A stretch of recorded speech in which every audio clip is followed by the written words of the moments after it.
О том, как смягчить воздействие Запада.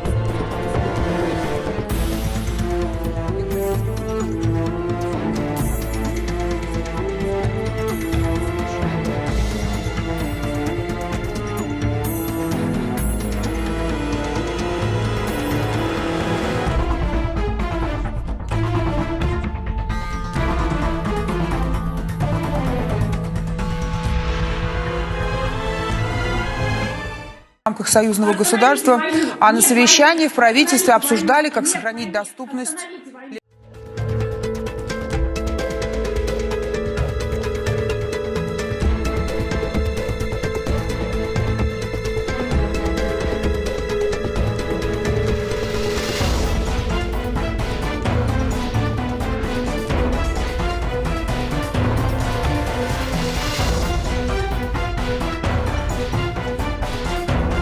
То, что сейчас происходит на Украине, это преступление. И Россия – страна-агрессор. И ответственность за эту агрессию лежит на совести только одного человека. И этот человек Владимир Путин. Мой отец украинец, моя мать русская. И они никогда не были врагами.